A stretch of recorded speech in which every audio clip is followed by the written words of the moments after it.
Man-made disasters vary in size and scope, but the worst disasters can leave entire landscapes uninhabitable. The landscapes left behind by these events serve as a reminder of humanity's ability to reshape the world, in both positive and negative ways. In some cases, disasters caused by mining operations have led to permanent evacuations, leaving ghost towns behind.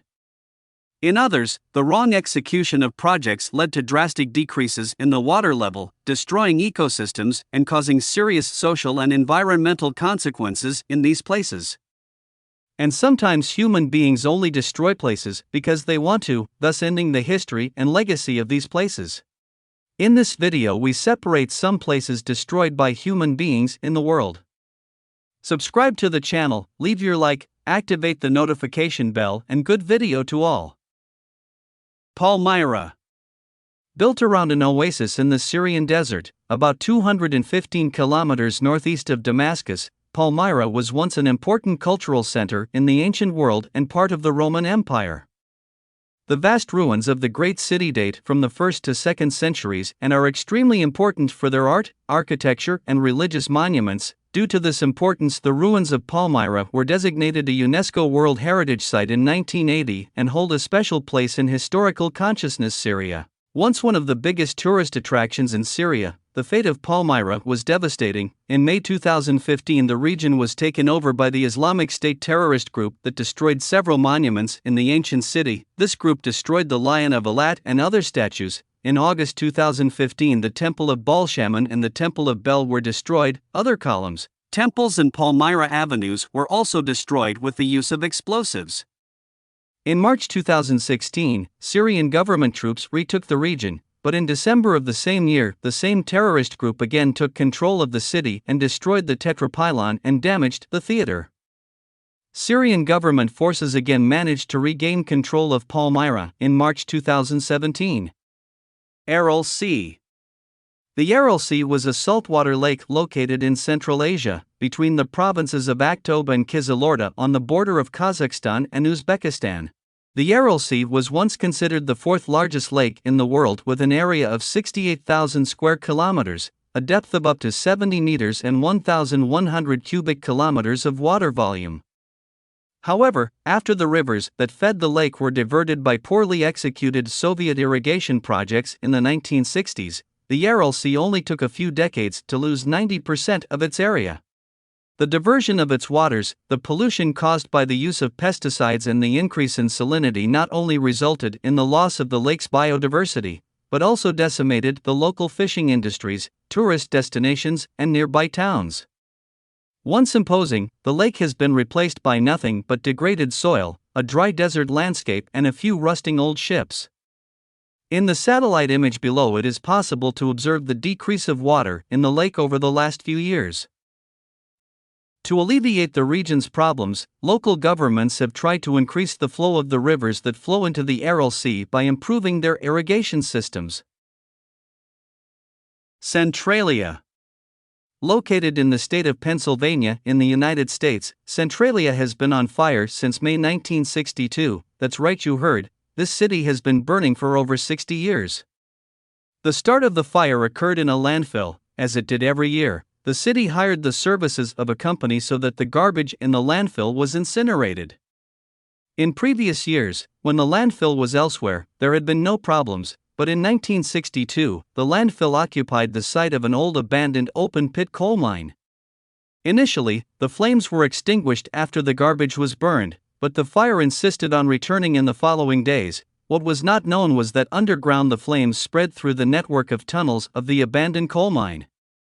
In an attempt to control the fire, experts were called in and noticed that some cracks around the dump were releasing carbon monoxide in amounts typical of fires in coal mines. Despite the incident taking place more than 60 years ago, the ground is still on fire and is estimated to continue burning for another 250 years. The residents of Centralia have spent nearly 2 decades after the incident leading normal lives, and the city, which once had a population of around 1,500, is virtually uninhabited. Currently, few houses remain standing in Centralia, and most of the abandoned buildings have been destroyed. Centralia is also known for a very curious detail: the graffiti highway, part of Pennsylvania Route 61 that was closed in 1993 due to damage caused by the underground fire. Bamiâ Buddhas. Located in the Bamiyan Valley in Afghanistan about 240 kilometers from Kabul. The Bamiâ Buddhas were carved around the 5th century, 1,500 years ago, where the ancient Silk Road passed, on a stretch that connected China and India. The Bamiyan Buddhas were two statues considered the largest examples of carved standing Buddhas in the world, one measuring 55 and the other 38 meters high, and were considered by UNESCO as a cultural landscape, being inscribed on the World Heritage List. The statues were once the most famous tourist attraction in the country, but were eventually destroyed in March 2001 by the Taliban group after an attack using dynamite to blow up the statues in the Bamiâ Valley in the Hindu Kush Mountains as part of a decree calling for the destruction of all statues. Non-Islamic statues. Although the figures of the two giant Buddhas are almost completely destroyed, their outlines are still recognizable among the remains. On site, it is still possible to explore the caves of the monks and the passages that connect them. Although the statues have not yet been rebuilt, a few years ago people were able to see the Buddhas again in the mountains where they once stood, thanks to 3D light projections.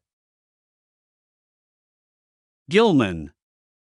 Gilman is an abandoned town in southeastern Eagle County in the U.S. state of Colorado.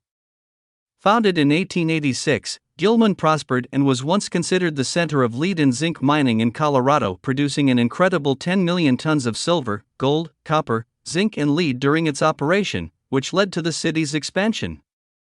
However, mining operations left large amounts of these elements in the ground, and these operations also contaminated the waters of the Eagle River with toxic substances.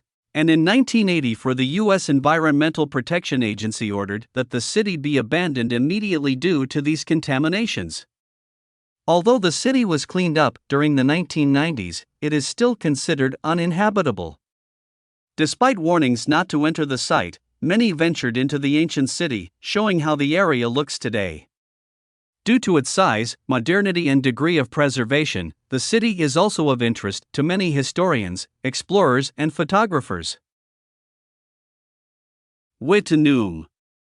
Located in Australia, Wittenoom emerged to support blue asbestos mining in the 1950s and became Australia's sole supplier of blue asbestos. Blue asbestos is considered a highly carcinogenic substance and can lead to several other health problems.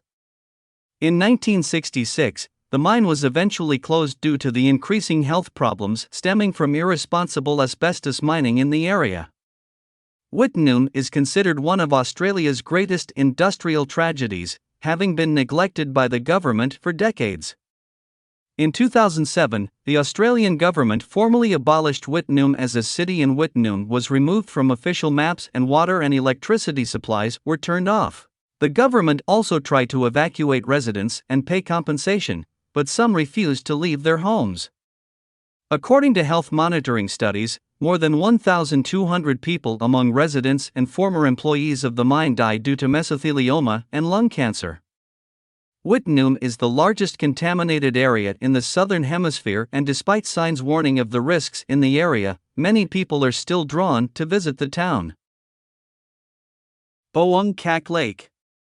Boeung Kak Lake in Phnom Penh, Cambodia was once a thriving tourist spot, as well as being a popular destination for travelers. The lake and its surroundings were also home to over 4,000 families, making it the largest urban wetland in Cambodia. However, because of a real estate agreement closed in 2007 between the government of Cambodia and a private company in the country, it resulted in the total filling of the lake with sand for the construction of condominiums and other complexes in the lake area, causing a great social and economic impact. Because of that deal, Boeung Kak Lake was reduced to a giant puddle of sand.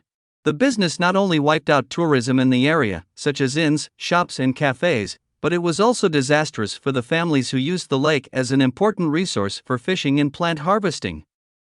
Many of these families have had to move, deal with frequent flooding in their homes, or receive a small amount of money as compensation. In 2010, 90% of the lake was already filled with sand, and as of 2015, roads and drainage infrastructure have been installed and real estate development is taking place in the lake area.